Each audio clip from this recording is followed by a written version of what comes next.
and welcome back to Talkin Pitch Side. I am your host PJ with my co-host Tony. This episode, he is back from his trip from Vegas. Welcome back, Tony. We're glad you made it back safe. You did make it back for the home FCC game in time too, Did and make it back. sadly you did, but you made it Yeah, back for right. that. I did. I'll tell you what, though. Vegas is an MLS-less land. Nowhere could you find a game on. Expansion, What's that?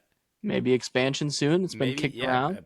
potentially. I mean, I get why all the big leagues are trying to get teams in Vegas, but I mean, it feels like one hit wonder kind of stuff. Like, okay, yeah, you want to go to a Raiders game because like why not? But like an MLS game, do you even know that's going on? That opens up a whole can of worms. Maybe we'll have our own Las Vegas expansion team That's off-season podcast. talk. Yeah. Yeah, that is. But like, there is so much going on there. I'd be afraid for a soccer team trying to compete with all the sports and shows that they already have. So, but no, it was a good time. Time change fricked me up real good. And then not only the red eye, but then the time change on top of that. Like, so we're feeling it. So actually, that should be like, for me, any take I make today, like I should just get a free pass. Like, just know I'm sleep deprived right now. So don't hold that against me. Whatever was said week 3 recap, just drop it. Unless it's right, then Yep. I was a genius. So Yeah, nice part is that for these 7 o'clock kickoffs now, we still get some daylight at the beginning of these games, which yeah, is nice. You don't feel like you should have been asleep an hour ago. So I'm a fan as a parent. It's also a little nice too. You can keep your kids up a little bit later. They don't really realize that it's as late as it is. So selfishly, I like it. But let's get into the important stuff here. Let's get into the games. We had an awesome slate. We're going to do power rankings at the end of the episode. We'll clip that up like we did last week for its own video. So that should be fun to do. But before we get into that, let's go through the games individually. We started out with a bang here, Tony. NYCFC blows the doors off Orlando. Maxime gets a red card in like the 18th minute, I believe it was, right around that time frame. And then from that point on, it's just playing on the back foot. And it's about the last thing that Orlando needed to start this season. And, I'm sitting here, and Tony, and I feel like I've got egg in my face already because I doubted the NYCFC squad yeah, going into the season, and you can already see it. Like Maxi Morales is going to lead the charge for an upset in round 1 of the playoffs, just like they do every year. It's like picking against the Steelers to make the playoffs. Like, why do I do this? Like, they're going to be there no matter what. Just pick it, and I should have done it, and now I feel dumb. But congrats. I mean, Maxi Morales, NYCFC continue to get it done, and Orlando is in a pretty rough spot. I think we are on one of the earlier coach hot seats going on in the MLS in recent years.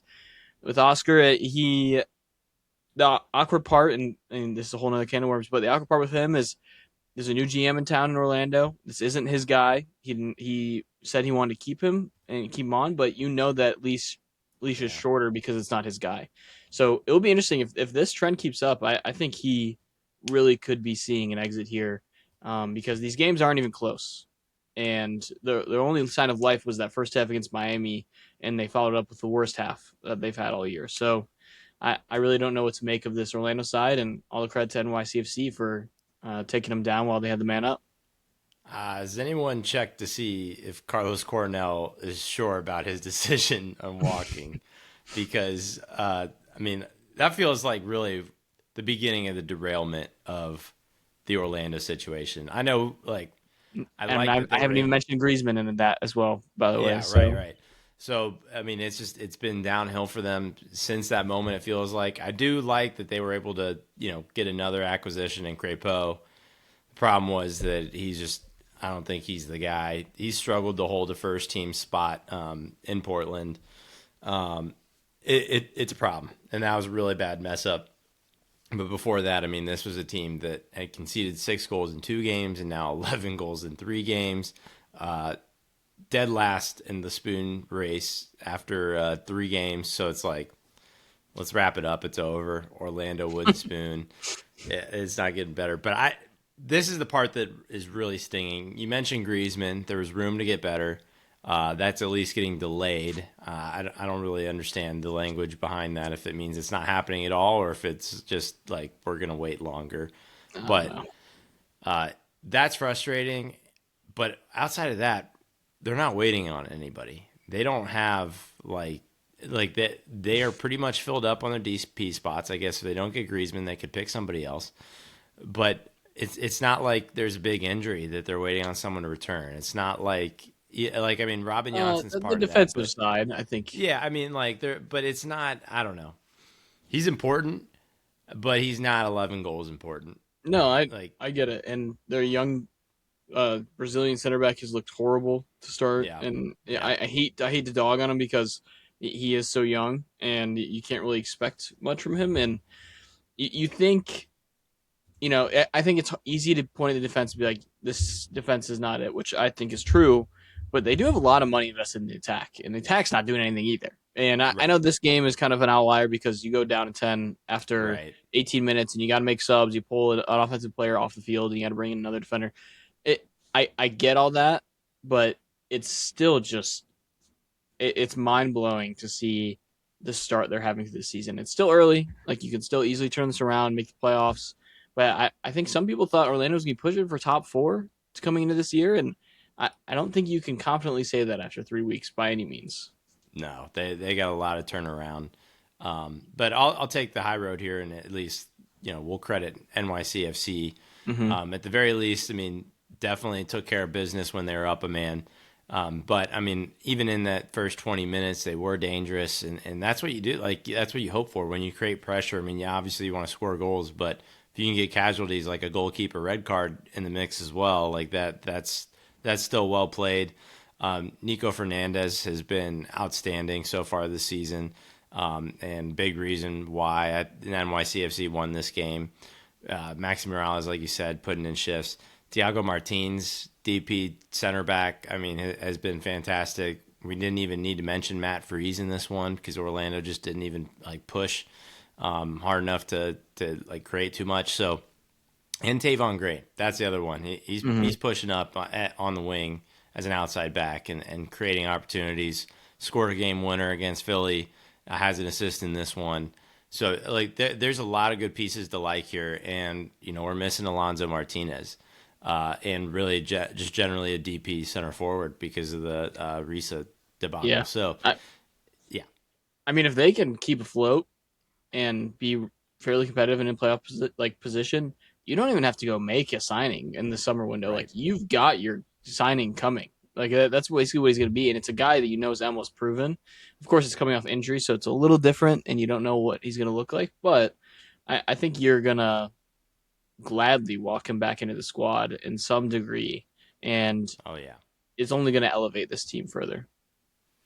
It definitely is. So that's I think exactly right. That's what happened in the playoffs last year was they just kept hanging around, found themselves in that middle kind of playoff seed, and then just really wreaked havoc and made it all the way to Eastern Conference Final. So that's certainly in their blood. I trust them with that. I mean, if they can survive an Alonso Martinez ACL injury at the end of the year, I think they can survive a lot. Now, one more of these, I don't know, but right now I think they're handling the hand that they've been dealt very well.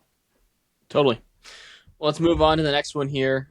We have DC United at home versus Inter Miami. Inter Miami win, and as expected, but a lot closer than a lot of people thought it was going to be. I want to give the DC fans a ton of credit for showing up. I mean, there was like 70,000 people at this game. I think it was something around there. Well, I'm there sure were that was a lot of DC Messi fans. fans, Yeah, but yes. yeah, But and then I also want to give DC credit for staying in this game because I think early on you thought this one was going to be the blowout, and truthfully, this game probably should have been shared points. Like DC outplayed Miami thoroughly in the second half, like not even close to being the same quality in the second half, which is odd to see right now. yeah. You can tell Miami's feeling out the fact that they have about five new guys in the starting lineup, like people moving around. Bertorami still has not been able to hit that next level yet and get a goal yet. Messi's still doing messy things. You love to see that. And they're kind of relying on the guys that were there last year right now, while these other guys get their footing. Like you see on in the game, you watch Messi. DePaul had the goal, of course, and then but you still see Silvetti and Segovia getting involved with this squad in those goals as well. So you're kind of still relying on those guys. I'm surprised we're not seeing more of Allende right now. Uh, in this team just for because of what he did last year. Yeah. Um, and I don't know. Maybe they're trying to save some buys. I know we've all got CONCACAF Cup coming up in the midweek, so all these teams are bracing for that. They're going to be facing Nashville, which should be an awesome matchup here early in the year. So I want to give Miami credit. I mean, they got the win on the road, but you also came out of this one maybe feeling like, hey, this DC squad's not going to be a pushover this year. Like they are going to be very competitive. That's something we talked about in the preseason a ton. We think their floor raised a ton, and I feel like that was showcased in a matchup against one of MLS's best. Yeah, I think that that's one of those things where, like, uniquely, I think you're going to feel good about a 1-goal loss for your team in this case, just because of, like you said, where DC has come from and who they're doing against in Miami. And I mean, to their credit, they absolutely made it complicated in the second half for Miami. I think Miami had one or two chances that you'd actually expect them to put away. Rodrigo DePaul had a late one that was like worth .5 xG that he skied or missed the target on. So like there's stuff like that where you know where Miami's going to get better. But what I'm most impressed about DC United and making it complicated was at no point did they sit back and go on the back foot and play scared. Is what I feel like. You mentioned it's easy to cave in at that point. They didn't do that. You see like a lot of the numbers for them. They were pushing up. They were completing a lot of passes in Miami's attacking half. Like they were breaking those lines, which I think is maybe a trend that we've said about this Miami team, especially when we kind of catch them on cruise control, is that defensively they can be pretty loose. And that's what we saw there. They almost gave it up. But, hey, I think that this is one where you expect Miami to win. They're not going to care about this. They're going to move on. Like you said, CONCACAF is now in play this week. There's going to be a lot of fixtures piling up at once. And this just in general for MLS is when we kind of hit a twilight zone a little bit where these teams are managing double game weeks and playing other teams that aren't. On top of all the travel, you'll see some surprising results. So I think we're kind of at the tip of the iceberg with this. That's part of the reason I feel like we ended up with the result we did here. But I think all in all, like this is still a Miami team that I'm not wavering on because of this result. If they're really running back playoff form, they would have Allende in there with Silvetti. But Silvetti looked really good in this game. His assist to Messi was really, really nice. Honestly, worth the mention just as much as Messi's chip. So the young guys are getting it done still too. Segovia also very involved in this too. So there's plenty of. I'm mentioning all these names to just say that the depth is there. The games are going to pile up, but if they can get Berterame moving, I mean, this is still like you'd hold them up against anyone in this league. So Yeah, totally. I mean, I think if you were to ask about 50 people, 48 of them would probably pick Miami to win the MLS Cup today, even in this form. So it's still a team that's going to be threatening, and this is why they went and signed as many guys as they did, because they needed depth for these type of game weeks that they're coming into. So good win for Miami. Good competitiveness from DC. You just didn't see that a lot last year. So you feel good 3 weeks in if you're a DC fan based on what you're seeing so far. Moving on here, talk about a team that you don't feel good about. We've got Atlanta United at home versus RSL. Atlanta United's first home game, they lose this one 3-2, and very impressive result for RSL. I know Atlanta's not been good, but I think when you go to a team's first home game and that crowd and that energy, that's a tough place to play. And RSL took the energy out of it fairly quickly in terms of the barrage of goals they had in that sequence. Maranchuk for Atlanta had that brace, so credit to him. I think they're happy to see that, but they go down 2-0, and you're like, man, RSL, this is a statement. They get that goal back, and you're like, okay, Atlanta can make this interesting, and then it's just like they allow like basically a kickoff goal right off of that goal, and it's so frustrating. Like you've just got to be so frustrated as a Atlanta fan watching this team. I mean, Latte Loss still does not have a goal. This is going to be a conversation point until he gets a goal because of the money invested, and it's concerning. I think RSL, I'm feeling really good about them early on this year. Like what they're doing without quote unquote their best player in Diego Luna is impressive, and you're seeing some of these guys they've invested in now start to showcase some skills in the past couple games, and you feel good about that. I think the storyline is just much easier to turn to Atlanta and how disappointing this is. And I was confident Tata would be able to do something, but it's clear as day that there's a squad issue here. Like it is not a coach issue right now. This is a squad issue, and I I don't know. It's one of those. It's one of the squad developments that I look at. I'm like, this is going to take a long time. Like Yeah. I don't know how they get out of some of these contracts and how they reinvest like quickly. And that's like a painful process that can happen in the MLS if you don't hit on your DPS. And we saw it. I'm going to use Toronto as an example. The past couple of years, like if you invest in these guys that aren't invested, aren't performing, it can kill your team Right. because it brings down like the whole team gets brought down because of that. So it's concerning for Atlanta, but I think we should be more excited about what RSL is showcasing right now. Yeah, I think that both things can be true here. I think that RSL was pretty advantageous. I thought that if you play this game probably 10 more times, I think you probably have closer to a split series. I think there is a world in which like Atlanta steals some points. And we say that that's still not a good thing if we're talking about stealing points when you're at home. But the point being, like RSL created 1 XG, scored 3 goals. They scored off their one great opportunity and then scored off of two kind of long shot poor opportunities. Bangers. And that I'll allow to give credit to Herzakani and Xavier Gozo, the kids that RSL has been running out because they were fantastic goals. I'm not trying to say that, Oh, the one was really, filthy. Where yes. he juggled it over the defender's head and just ripped it in top corner. Like I feel Yes. bad for that because I don't know how you can't defend that. Like you can't Yeah, defend Atlanta it, and just it's got just absolutely dunked on and just had to stand there. So, like, really nice goals. Not trying to discredit RSL and getting all 3 points here, but it does feel like those are pretty hard goals to recreate. Those are pretty hard goals to lean on for that magic moment to just build that in and week out to rely on like just being a points machine. So I think that Atlanta was a little bit unlucky in that sense, but at the same time, RSL was clearly went in there with the game plan of we're going to attack, we're going to use or counterattack, we're going to use our youth, we're going to use our speed, we're going to get behind you.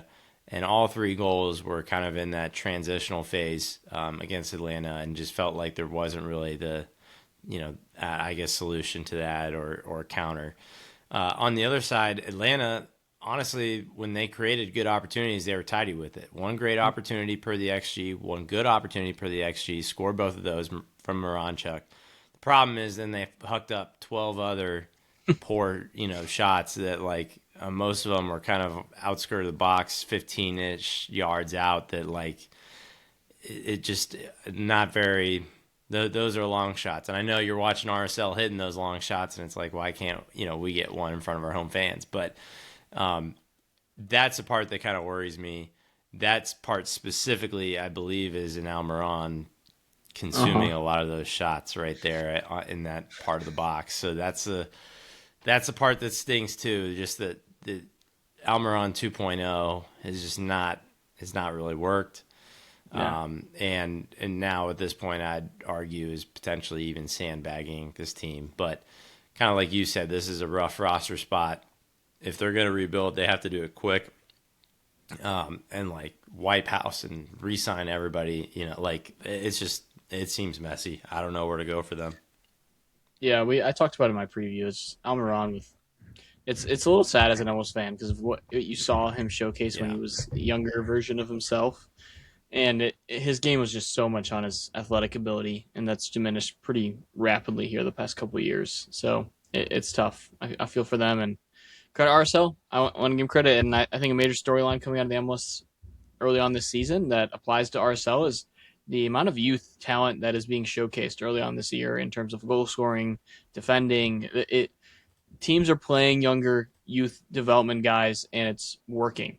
And I think that's going to be a storyline we're going to talk about the whole year because these guys are giving the kids chances, and I think that's really exciting. And I think that's a way for a league like the MLS to really thrive is to be developing talent like that. So super exciting for RSL. Continuing on here in the 7:30 window, we have Charlotte FC at home versus Austin. I would consider this, Tony, one of the more thorough beatdowns we watched. If if Charlotte didn't just gift a goal in this game for no reason, like this could have been even worse than if you just looked at the Yeah. scoreline. And watching this game, I think there was a moment I was sitting next to Emily, my wife, and I had this one on and I was rotating in and out, and I'd said to her, of course, she's not really paying attention, so I'm just kind of like talking whatever in her ear. And I had said to her, I was like, I don't think they've touched the ball. Like, I don't think Austin has like moved the ball forward in about like 30 minutes here. And you go back and you watch like the heat map and or go look at the heat map and the amount of passes and things like that. It's jarring to look at the stats after this Yeah. game. And this game should have been worse, could have been worse. And credit to Charlotte because they needed this one bad, and they went and Yes. performed big time in front of their home fans. Tokomati, Pep Biel, like both looked great in this one. And like I said, Ajiman had the one header back to net, and the goalie was coming up at the same time, and he just went past and won the net. So that made it a little interesting at the time. And then Charlotte's able to close this one out, but it shouldn't have been as sweaty as it was. And then, of course, I mean, Austin getting the red card doesn't help anything at any point Right. either. So Right. That's what the it tipping point. Yeah. it's a tough loss for Austin. It's concerning, but also I think you can point to the red card early and just say, hey, this wasn't our night. And for Charlotte, you can point to this and really start building off of it because they needed this type of momentum. Yeah. And I'll ask you, do you think that was a red card? I know that's up for debate. I think it was. I think if I'm a Charlotte fan, I'm saying it's a red card. I Yeah, think no, it's of one. You know, course. I think it's one of those ones. It depends on who you cheer for. I don't think I would have been mad either way on the decision. So I'm gonna lean towards yes if I had to make a decision there because if that was my team, I'd be saying that should be a red card. So Right. I'm gonna lean yes on that one. I think I'm not mad that it was called, but like I also there's like because I understand like the rule of it, right? Mm-hmm. Of why that was called. But sometimes it is frustrating to me that the rules kind of interfere with like the flow of how things were going, Totally. and that and that doesn't feel to me like we look at red card offenses like that really deserved one. But per the rules, I think it does is where I'm at with it. But um, that was the tipping point. It definitely opened the gates for Charlotte. They did have some momentum before that, but it certainly was a lot more level headed before they went up a man. Um, I think that really this is a game that like you said, if you're Austin, just forget it. We were on the road, burn the tape, forget it.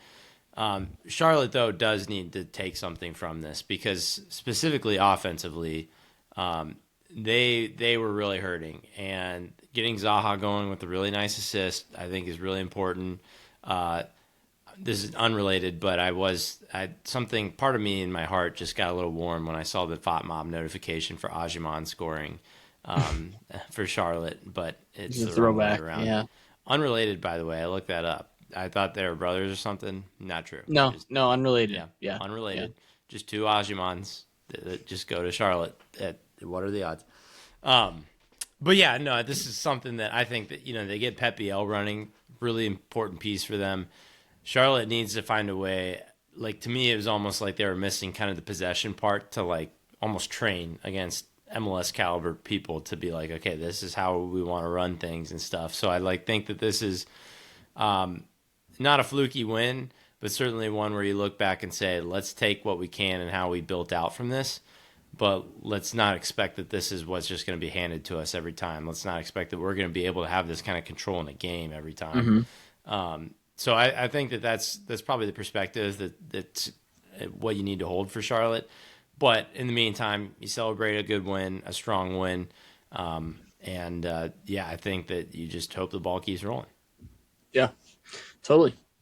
Credit to Charlotte for getting that momentum back. They needed it. Moving on here in the 7:30 window, we have Columbus Crew at home versus the Chicago Fire. This game ends 0-0. It is one that I think I'm going to say Columbus is, of course, disappointed they're not coming away with a victory just because they were the home team in this one. But it was I know the numbers don't exactly back it. Chicago had one chance that Schulte made an incredible save on to keep this game Yes, at the very nil end. nil as well, right at the Yeah. end. So that Chicago is gonna be frustrated because I think they could have come out of this one with 3 points as well. Um, Two teams that I think are very similar right now. They're both teams I think we could see making a run at some point this season, and they're still just kind of feeling out their offense. And you've seen this for a couple games. I mean, I guess their defense at times too, but they're just very up and down teams early on so far this year. I know there's a lot of moving parts within these teams that either left or are new. So I don't want to put too much on this. I think credit to Chicago for getting a point on the road in Columbus. It's a hard place to get points Yeah. at. And I think if you're a Columbus fan, you're kind of just waiting for the team to make a jump here. And it's early. You're feeling out Rydstrom, and I actually like what he's done with this team so far.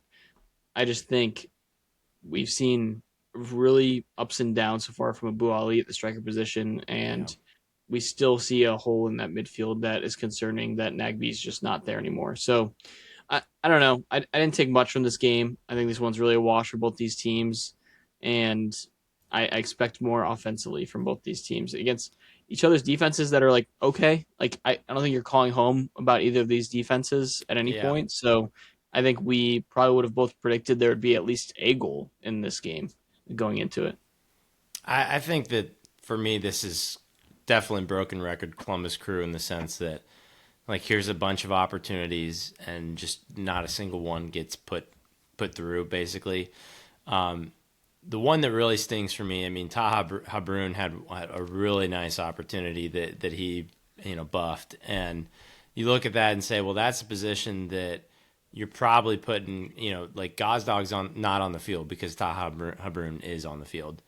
And that's the whole domino effect of, I mean, Gazdag probably shouldn't be starting, but the fact that you're benching a DP right now, like what happens in another world if you get another DP and he's the one sitting in that spot, like that, Mm-hmm. you kind of get into that butterfly effect. It's like that feels like something that's got to break loose for the Crew is just how they get rid of Gazdag. But it's another game, lots of opportunities, no putting it away.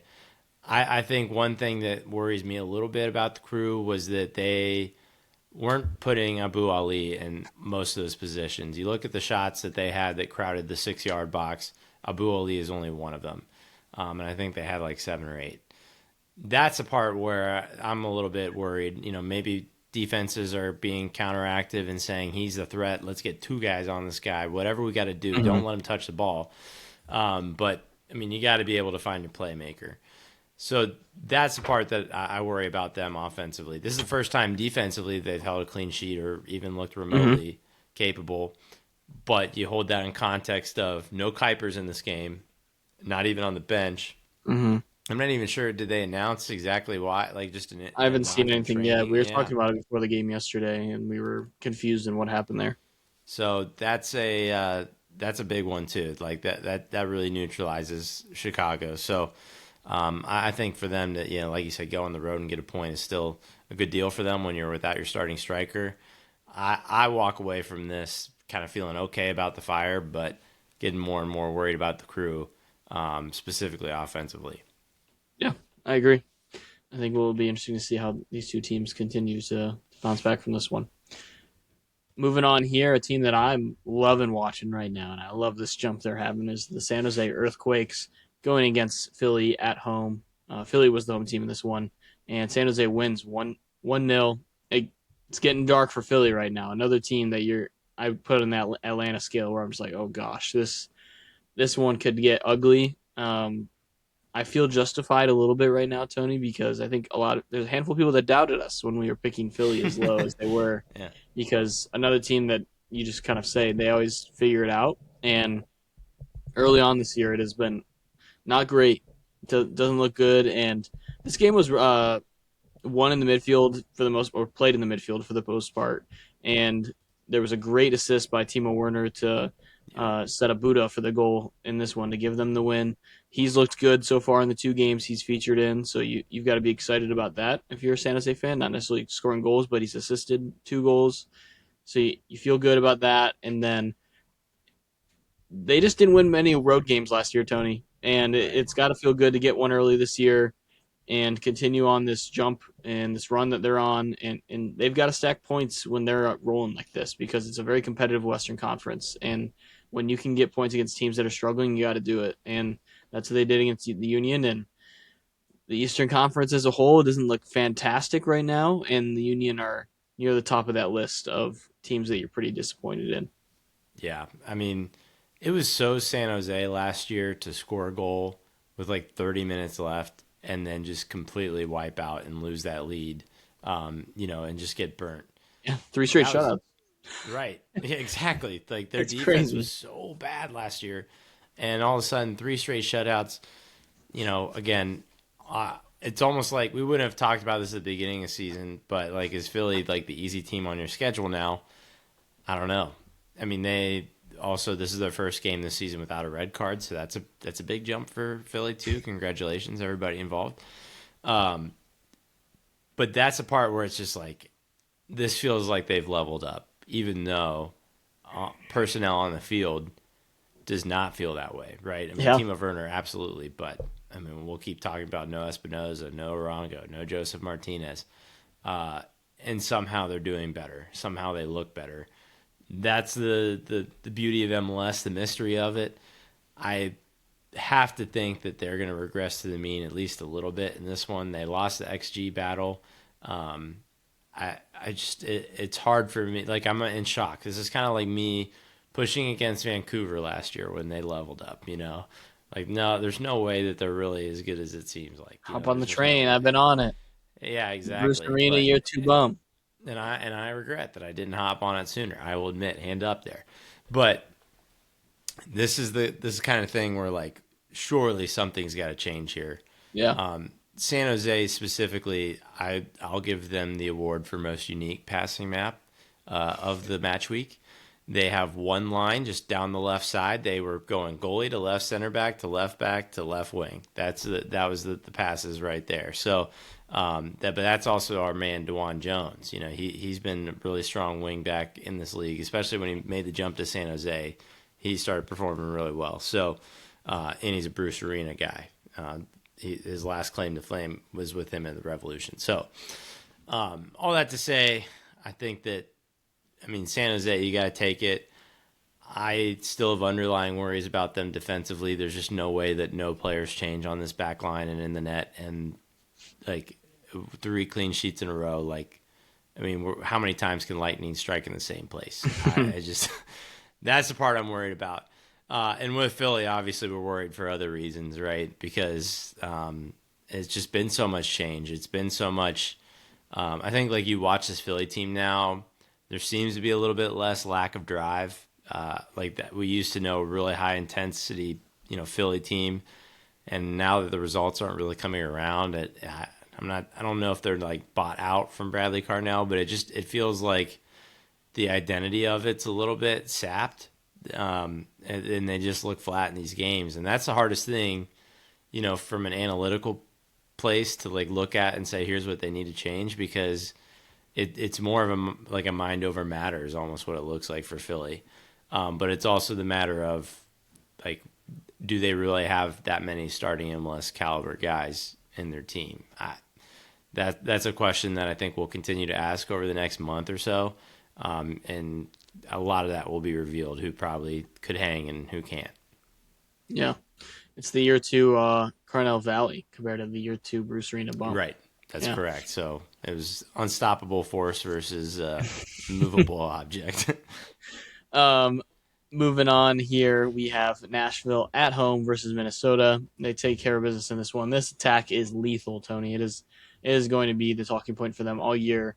They had some great passing sequences between the team just to set up some of these goals, and they get up to that 3-1 lead in the first half, and second half they're able just to hold off at home and not allow any damage further at that point. So Surge is back, brace in his first game back. Espinosa gets his first goal as a Nashville player, and it's kind of come at the expense of Hani Mukhtar not being great early this year.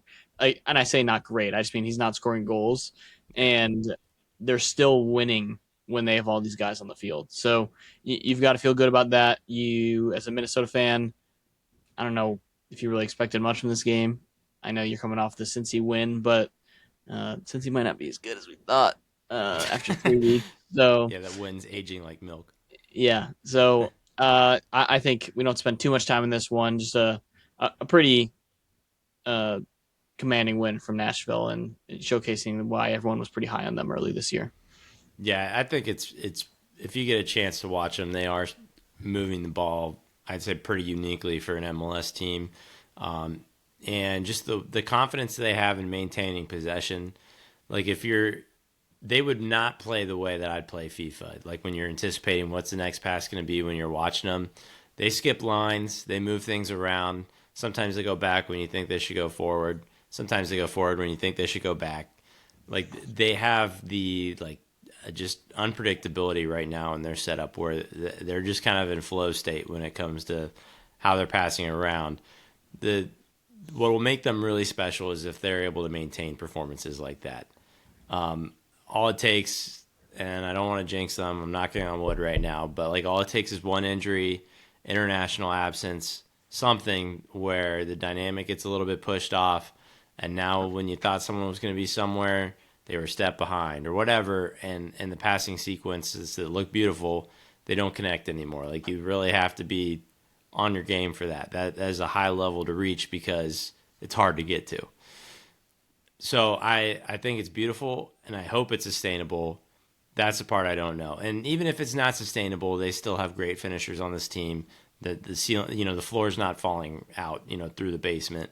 But I think that that's the difference between like being in the attic and being on the top floor with where they're Mm-hmm. at with their, is how well they'll be able to create that. From Minnesota, I mean, again, not a ton I think you can take from this one other than Triantis is him. That guy just he only shoots once a game, but you better watch out when he does because Yeah. it's from 25 out plus, and it's coming right at the top corner of your net. So he's got a unique threat there. I don't know if Minnesota has kind of already planned this, but I think there's got to be a way that they can really be advantageous with that. Triantis is definitely on the radar now for that long range shooting ability if he's not already. Draw people up to make, don't give him space to shoot that. Like create some spaces for Kelvin Uboa because you have to fill in some midfield space because he will rip it from there. Like kind of like when you got a 3-point threat, in basketball, like everybody moves the perimeter. Okay, now, down low's got a little bit more space. You find that mid range jumper. Like it's just like use that to your advantage. I hope that Minnesota does that. I'm not sure that's going to be overwhelmingly evident if they do, but they got a really good player in Triantis. They need to do something with that. Yeah, totally. Credit to Nashville. Minnesota, I think this is going to be more like how it's going to look on the road for them for a lot of this year as they kind of feel out this new roster and coaching staff. Moving on here, another I think game we really don't spend much time on is SKC at home versus San Diego. San Diego takes care of business on the road 1-0. I don't think as explosive as we thought. In this one, they basically held the ball for the entirety of the game and just got some chances, just not great looks. And we saw that teams do this against San Diego last year, where they really just put all 11 guys behind the ball and they're saying, we're daring you to hit a shot from outside the box or really have to force the ball in. Dreyer is able to get one across in the first half, and at that point, when they're controlling possession, they can really control the game, and that's what happened. And they're playing against an SKC side we've talked about over and over, and I don't think we need to hit on it again. Is just undermanned at this point. Yeah, I mean, I think what we'll celebrate from this is Dryer's just so good, Yeah, and if Messi's not in this league, like I think we could have a runaway MVP, especially with how cold the sun has been to start the year. I mean, not like bad. He just hasn't really been scoring or getting the numbers you're going to look for the MVP race. So, all that to say, I mean, this is just San Diego doing San Diego things. We've said it a million times, and we'll say it one more right here. Really good teams take care of business against the bad teams. Don't let those games be kind of the stumbling block that are the 2 points that you needed to have home field advantage or the 2 points you needed to win the supporter shield or whatever. So they take care of business. They stick with their identity. That's the fun part about San Diego is like they have not changed how they've played. they and like you still can't stop them. You know what they're gonna do, but it's similar to kind of like how where Nashville's getting is like the way that they are able to attack with the ball and like with possession specifically. Like it is really neat, and turning out to be a great quality for them. Totally. Continuing on here in the Western Conference, we have St. Louis at home versus Seattle. Seattle wins this one 1-0 on the road. Interesting style play from Seattle in this one. They played back behind the ball. They allowed St. Louis to have possession this one. St. Louis controlled possession, had more shots. They just did. St. Louis couldn't create a really quality chance at any point during this game, which was maddening, especially in that second half. I think the fans were getting frustrated watching it.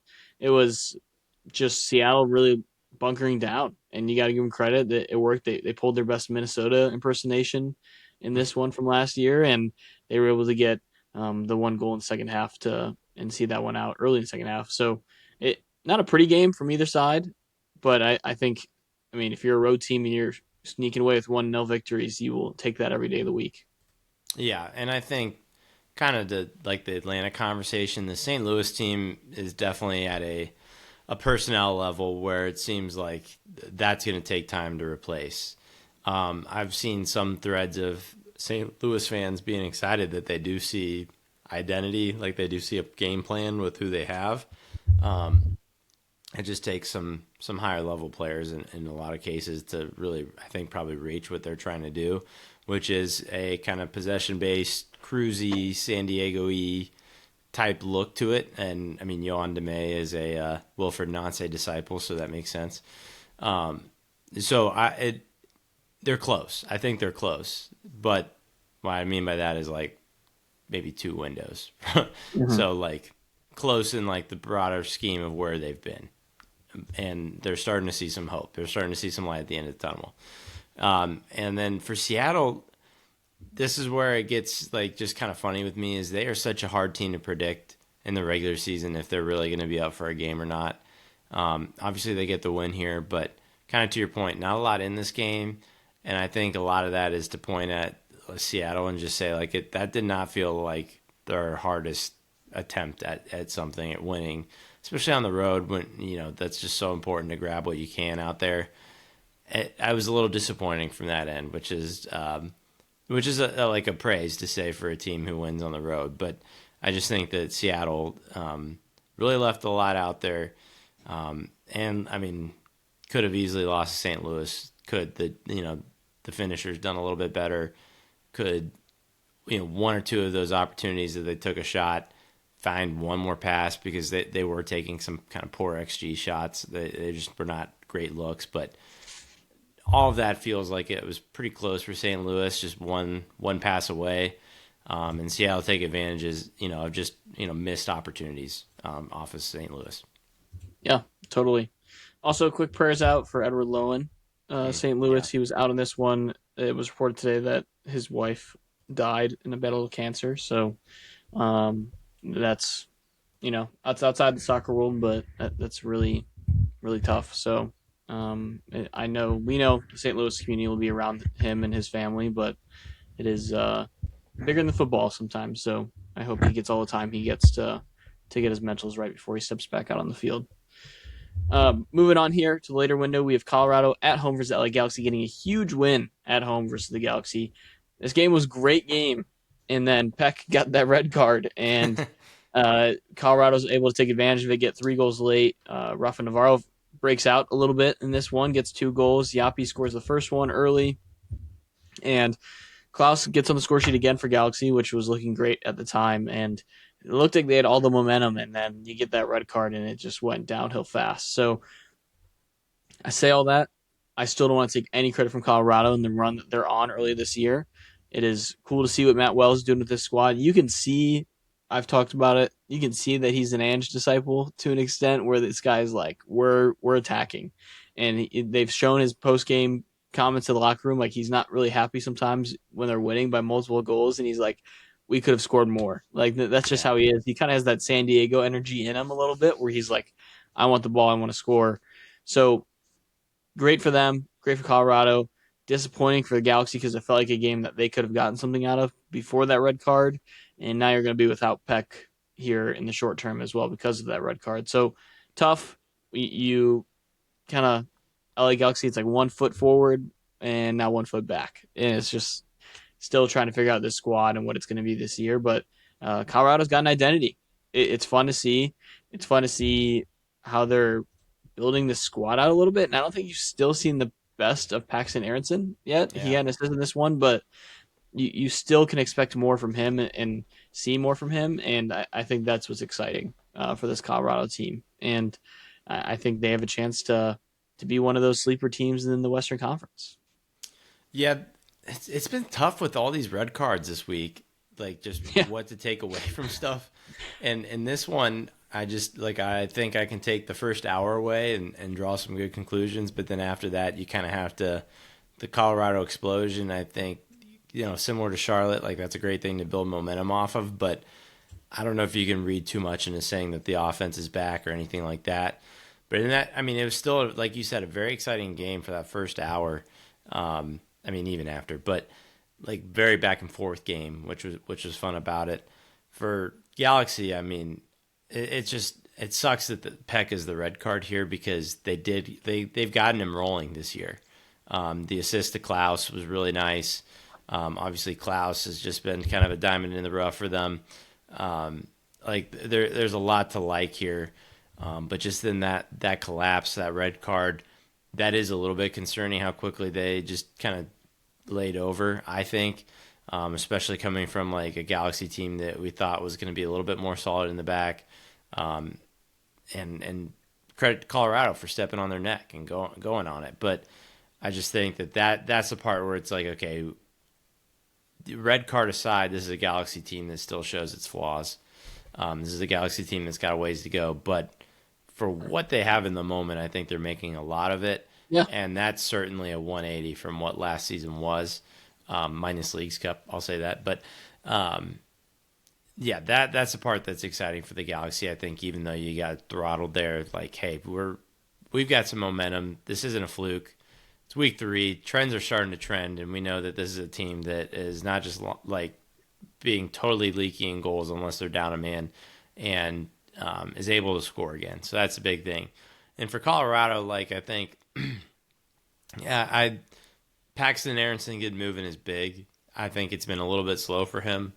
I think there is some underlying numbers he's actually looking pretty strong at. Mm-hmm. I mean, I haven't read all the way into him, but he's doing the right things. It just seems like the score sheet things just aren't falling his way just yet. But that's the same thing. They got to get him rolling. That's their centerpiece. That's their big money maker. They got to make it happen. And I imagine that he's like feeling pressure himself to make it happen too. Like, believing in that last spot for that World Cup team. Like those kind of things, I think that's on his mind. So all that to say, this is a game I'll like take away that I think both teams have some good kind of competitive spirit in them. I think, Galaxy are rolling. That is true. And that Colorado, like, hey, maybe they can bite you. I don't know that yet, but maybe they can. That's kind of how I feel after this one. Yeah. I think that's great insight. Moving on here, one we don't have to spend a ton of time on. A couple notes on it. LAFC win 1-0 at home against FC Dallas. Dallas has now been held scoreless in back-to-back games, which isn't great. But LAFC didn't look great in this one offensively. Pretty mild game overall. You said it earlier. Son hasn't looked I mean, I think he's looked fine. He just hasn't been on the score sheet as much as you'd Yeah. expect him to be early on this season. So I think that is like hurting his MVP case early so far. But I mean, most important thing is LAFC get that win, and David Martinez has looked pretty solid so far early on this year.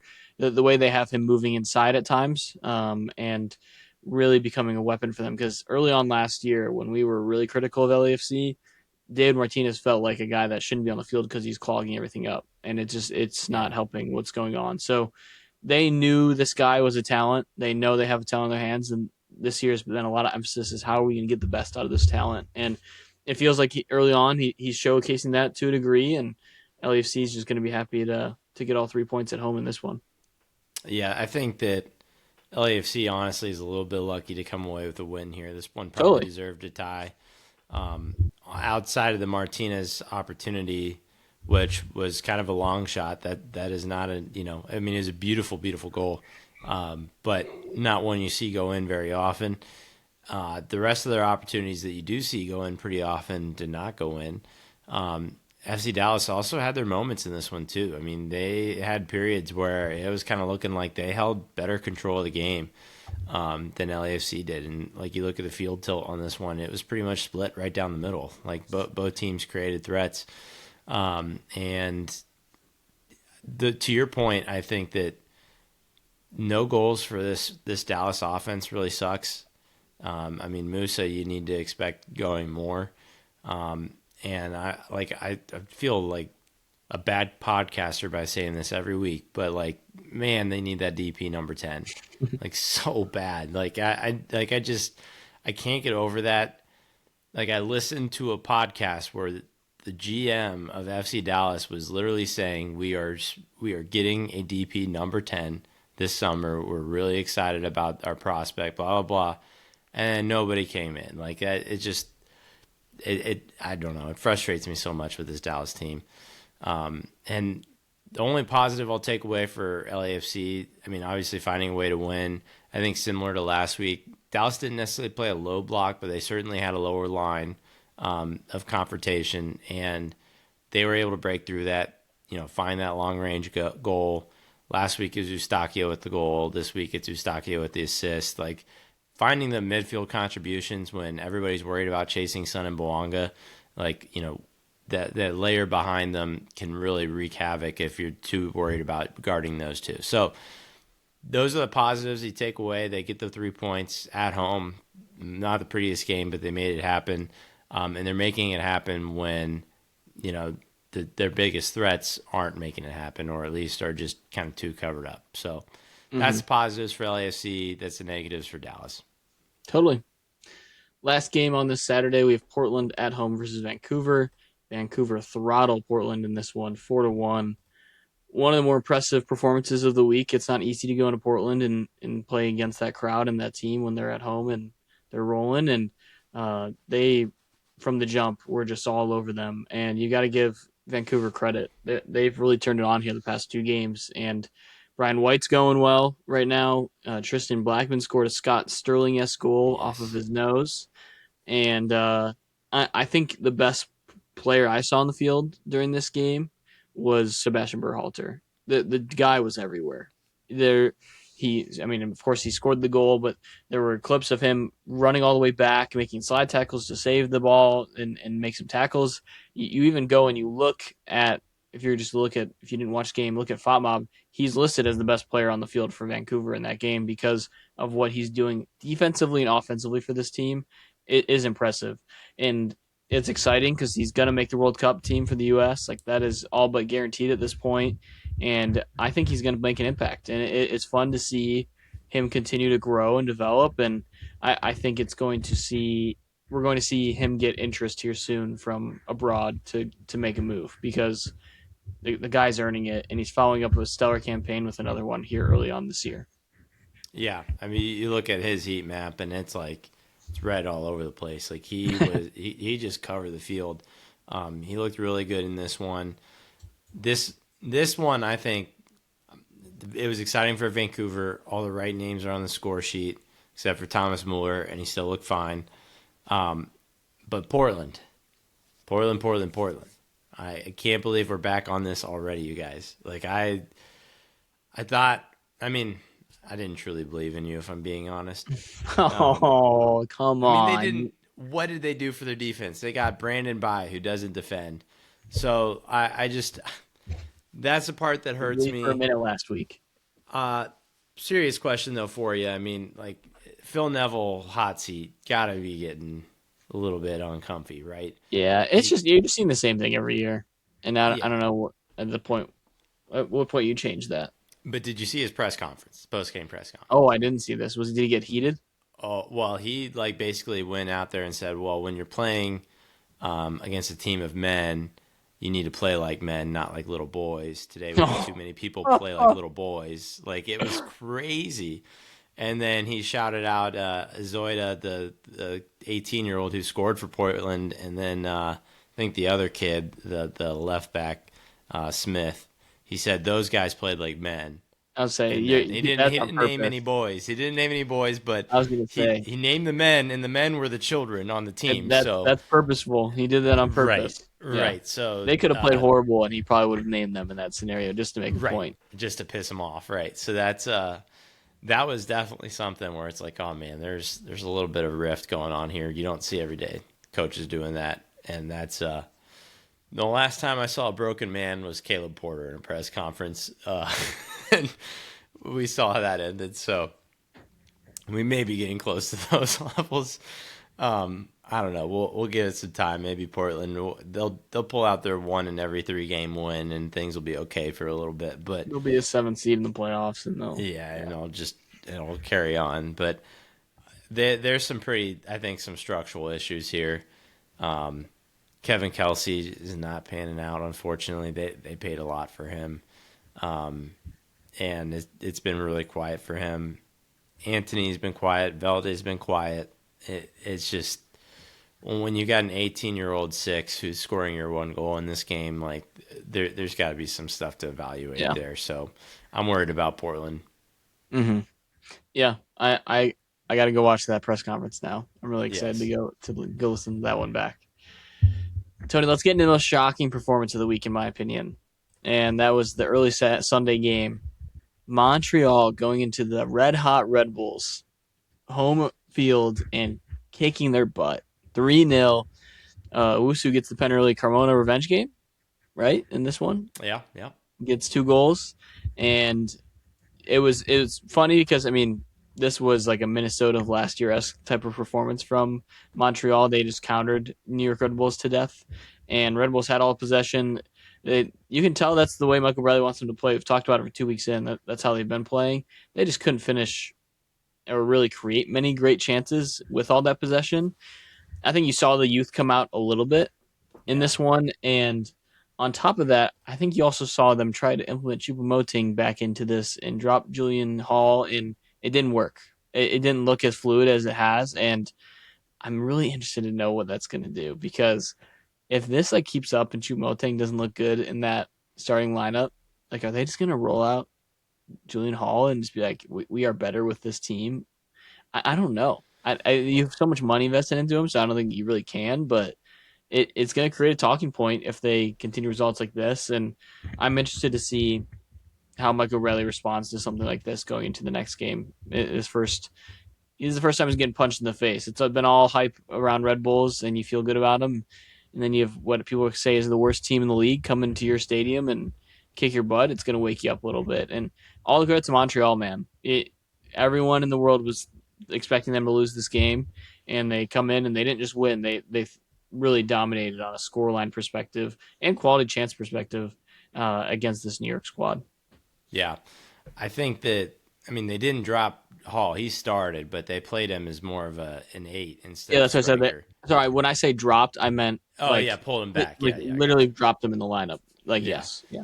And that I think you, like I said with the kids on my rant, maybe week 1 or week 2, like it's amazing that they're doing that, and like the youth movement is great.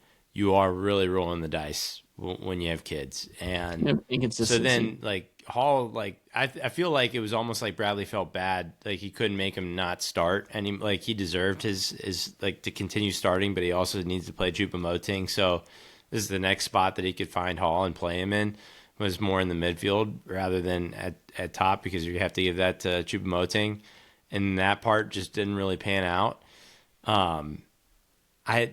The part that kind of worried me a little bit about this result for Red Bulls was that third goal, where it was just clearly a miscommunication in the build-up. Horvath, I don't know why he passes that ball, kind of screws over his teammate there, but I think that systemically that's a thing that, like, you look at that goal and all 3 of his short passing options that he's kind of has his directive to go through are completely covered in that man-to-man. Launch the ball. Don't force it. I don't understand why I did that. But if Montreal is able to read that by an hour in and say, hey, this is how we can cover the pressing structure and really cause havoc, I think that's a little bit of a problem. So first big hurdle for the Red Bulls. We'll see how they bounce back from this. We'll see what personnel looks like after this in the starting lineup. I think that you are onto something that, Choupo-Moting starts his first game and then they get throttled by one of the worst teams. Like, that's certainly got to have a couple questions flying around as far as, who starts and who doesn't. But yeah, this was a surprising one that you have to give credit for Montreal. Not winning anything this year still. Don't you worry about that. But like it is MLS. I mean, the parity thing is real, and even though they like are definitely on the lower end of that, like that doesn't mean that you can just let down your guard. Like, it's an MLS team. So that's the beauty of our league right there, is that Montreal, on the highest odds, walks into Red Bull Arena and does that. So yeah, we'll see. I think this is one where I'm interested in Red Bulls. I'm not looking down on them yet, but interested in how they're going to react to this. Next week's game is going to be very interesting for them. Totally. I think that's all the games, right? There's nothing else we need to talk about. Wait, there's not another That's game it. out there Yep. that we Yep. attended. No more. We'll talk about it. FC Uh, Cincinnati at home versus Toronto, lose 1-0 at home in one of the more boring football games I've ever been to in person. This this was a game that was played in the midfield for about 70% of it, it felt like. And really, all was Toronto finished the only big chance they had, and FC Cincinnati never created a big chance in this game. And Shallowy, credit to him, just came over to Toronto and great finish against Roman yes. Celentano. Roman Celentano, actually, I'm going to correct this. Toronto had a couple of really good chances in this game. Roman Celentano, the shot stopper so far this year, has been really good for Cincinnati. One of the only Yeah. things you can really prop up at this point. And he kept them in this game for as long as he could. I know Toronto had one big save against Buka, who had it outside the shot box to keep them off the score line as well. But this is really concerning times for Cincinnati. Not only, I know you can say don't overreact to week 3.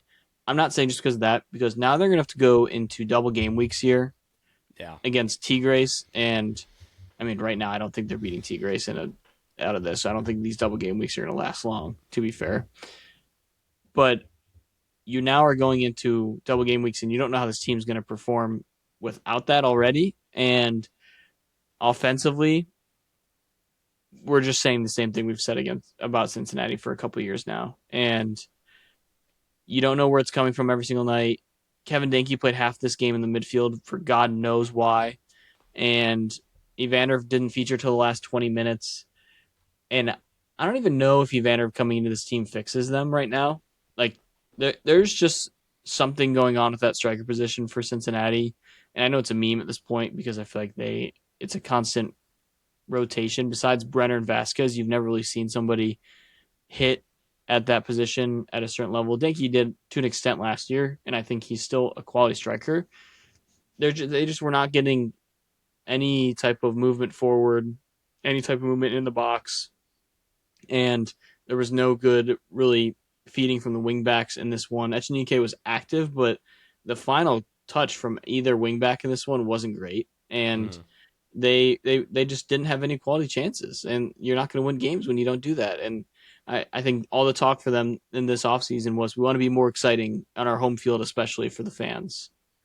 And it looked like the same old, same old. I'm not saying that's a recipe that can't win you games, but they clearly wanted the offense to be more dynamic this year, and its early results are maybe even worse than last year. Yeah. Uh, it's hard to play the blame game with this game because I think you could point to almost every name in its own way. Yeah, But if I'm really going to do that, I think that most of where I'm pointing my finger at goes to Dado Valenzuela in this one, which I hate to do because he's had some awesome moments in an FC Cincinnati kit. But for me, I think that a lot of the reason why Denke came back, and we could argue, is that the player, is that the system, who's doing that, chicken egg. But Valenzuela just did not really have that ability to hold on to the ball in this game, and barely touched that's it. right, and that severely, I think, kind of killed Cincinnati's ability to like have some firm possession in the opposition half and just kind of like face the goal with the ball and be able to kind of break down an opponent how you want. Like it felt like they never really got to run like a play almost. Like it was just like kind of scramble and make it, by the will of God to get into like the Toronto box even. And then after that, it's like hopefully someone's down there, I'll cross it. Like it just felt like because of the lack of composure on the ball, it was hard to generate the attack the way they wanted to. I think is kind of how I'm thinking of that one. And after watching it and sleeping on it and thinking about it for a while, the other side of it is Toronto switched up on Cincinnati as well, which they had like 4 or 5 different players from the last starting lineup. They went to a 5 back in this game, so dropped more bodies, which I think made the kind of crossing thing even tougher for Cincinnati. And I think that was a smart move for a team that was kind of bleeding goals and looking for stability. So I think that was just one of those things where they're grasping at straws. We're gonna park the bus, and then we're gonna play in behind, and that's what they did. And they had all it took was one little off moment where it was a nice through ball to Shallowy, and he takes care of business. So I really do think that was a Toronto team that is not a wooden spoon contender now. Is how I also feel on the other side of that, is that this is not a team that is like down in the Montreal levels. I think they need to be taken seriously, but I think that comes from just this inability to really pass and make combinations from a Cincinnati perspective, especially kind of like midfield up. I think that midfield defensively was very firm, but just offensively, there's no Oh, composure on the ball. the defense has been great for Cincinnati Yeah, in every game. Like they've only allowed one goal in each at most in every game so far, and they're sitting here with 2 losses and 1 win. Like right. that's a recipe for success in the MLS. And if you can't score a goal, you're not You're never you're gonna not win. going to win. Yeah, So it really is an offensive issue for Cincinnati, and I I don't know. I don't know where how they fix it. Even you said Dado, and the more I looked back at it too, he Evander can do this at times too. Like they just kind of the two of them will like float and really sit yeah, on the opposite side of where the ball is active, waiting for a rotation. And where Evander is good is he'll have those moments, but then when he does touch it, he turns so fast and looks upfield and will feed somebody like going down the wings or something like that. Dado just doesn't have that yet. So when right. he's playing that way, he's limiting what he can do. And I I'm concerned if we don't get Evander back quicker at like full strength, like what this is going to look like for a couple weeks now. And Mm-hmm.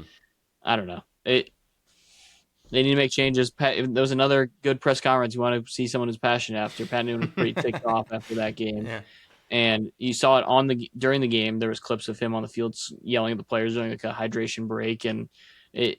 I think he's frustrated. I think he feels pressure a little bit to be more dynamic offensively, and it'll be interesting to see if they can turn it around. They have a tough schedule early this year. There's not many home games, so they're gonna have to win games on the road to really stay in the yeah. competition for the top of the East here. So should be something to watch. Something also to note: Walker Zimmerman Hmm. went off in the 73rd of this one. Second, early in the first half, he had a head-to-head collision with Danke. Both guys stayed on, and then when he came off in the 73rd, he pointed to his head and said he needed to come off. Yeah, he took himself And off. Yeah, that's concerning because he's had a lot of concussions, and this is now a recurring thing for him. And once you start stacking those up a little bit, usually there's a good amount more time you take off in between those. So they may be without him for a game or two here, which would be concerning because, I mean, I if you know him, and I think as Toronto will, they're going to take care of him. I don't think it's worth any further injuries for him, and he looked solid in this one too before he came off. So I think yeah. that's a tough blow for them going forward if he's not going to be able to feature for a couple games here. So will be interesting to watch. Okay, before we get into the power rankings, which we're going to do a separate recording for that, so we'll separate this so it's not a super long episode here. Uh, quick notes after the MLS here. Team USA notes. I think there's some significant ones out there. Serginho Dest got a hamstring injury, so he's going to be out for this March window coming up, which is super disappointing. You feel for Sucks. him because he'd Yeah, been playing really well for PSV as well. So I think that's tough, and I think that's going to elevate Alex Freeman into that slot. naturally, or a Tim Weah. I don't know who they're gonna prop up there. Alex Freeman hasn't played a ton of Villarreal yet, so I'm concerned with his fitness right now, and how they're gonna use him. So will be interesting to see how they fill that void. Another significant one, Tony. Ricardo Pepe's already back, and he's scoring goals already. Two He's games, two back. goals. He's back, and he's probably going to get a look. I got to imagine, and especially with some of these championship guys have slowed down a bit in Haji Wright and Patrick Ajimon. They haven't been quite on fire as they were a little bit ago. So I'm interested to know how many strikers they bring in this window Yeah. because I'm not going to be surprised if it's like three or like four, because he wants to get looks on these guys. Um, Pochettino's going to the Madrid Spurs game this week as a Madrid guest because he's there to watch Johnny Yeah. play. And I think that's significant to know that he's there really evaluating him in person because he wants to see him. Because I think we can all agree Johnny's like a fantastic talent, one of the best midfielders in our pool. It just hasn't always been put together in the U.S. men's national team Mm-hmm. camp, and he hasn't had a lot of time. And the one we've talked about, the one camp he was in earlier this year was that really nasty one where Yeah. we didn't look good. He got injured and had a really bad back pass that led to a goal. I think it's worth another shot because I saw this put around there, Tony. Do you think there's any way we see a Weston McKennie play right wing back if, Uh, say, Dest is hurt? Because he does it for Juventus. yeah. I And was gonna say he plays everywhere. the midfield, I think, is not even arguably the most deep position group for us. And if you can play McKennie in a wingback role where he's up and attacking, which I think is his best slot for him, he's shown that at Juventus this year. That'd be interesting. I don't know if it will happen really, but it's just a little note out there that I, there's some storylines ramping up here around USA camp and rumors, of course, Pochettino going to Real Madrid was a rumor that was out there yep, today. that was So happening. Are we getting a I don't. little ahead of ourselves though? With like maybe we don't know for sure what the formation is gonna be, so like wing back may not be a thing. For Oh, us. I don't think there's any world we don't play a five back. That's the only time we've had success with this group. So I know, but I don't think I think they're 1,000%. That's the formation they're going to go like I ahead with. want them to do that, but I The just past couple of camps they've done it, so for I some reason really it would be doesn't feel shocked. that like cement to me. I don't know. We'll see. It's I'm getting the itch for U.S. camp here. It's been a long time. Like We're getting what was close. it? November, October, the last time there was a camp. Yeah, November I think. Yeah, it's been a long time. So it'll be interesting to see what Pacha has in mind for this squad, and this is real. I mean, whoever's called up to this one, you've got to believe it's like either you're making the team or this is your last chance to showcase. Yeah, But even that list is going to be thin. You can't call up all of these guys, and the team's fairly healthy right now. Like even the guys we were concerned about, like Tyler Adams and the Ricardo Pepis, those guys are healthy. Like they're yeah, they're playing. playing for their teams. So it'll be interesting to know where he lies in terms of call ups and who's going to be fit and who's available. So I'm excited. I know you're excited. It should be fun to watch how those call ups start to roll out. Yeah, I mean it's a good time to be a U.S. soccer fan, right? It sucks about the desk thing, but I like you kind of said, like Weah or Freeman, there. Like I think that's also like those are not bad options to fall back onto. I personally think I'd lean Weah there, especially because with the wingback situation, we don't have wingers anymore in that formation. So to keep Weah on the field, you got to play him somewhere like that. But Freeman was, I mean, just so stinking good at that kind of playing like a true outside back, but like certainly can play those qualities. And like we look at how bad Orlando's struggling right now, and it's like, man, that Freeman contribution was bigger than what we thought. So Mm-hmm. I like both of those options. Weston out there, so like yeah, maybe like I just wonder. I haven't. I'll hand up. I have not watched him in his minutes with Juventus at wingback, but I just have a hard time imagining the mobility kind of needed to like cover all that ground. How much that's Weston's strong suit. Yeah, Because no, he I doesn't get have it. that It's a straight different type line of wing speed. back. It's not a true Yeah, like. It's not. He's not like Dest. He's not like these guys that are more rapid. Like, but he's creative and he's good at passing.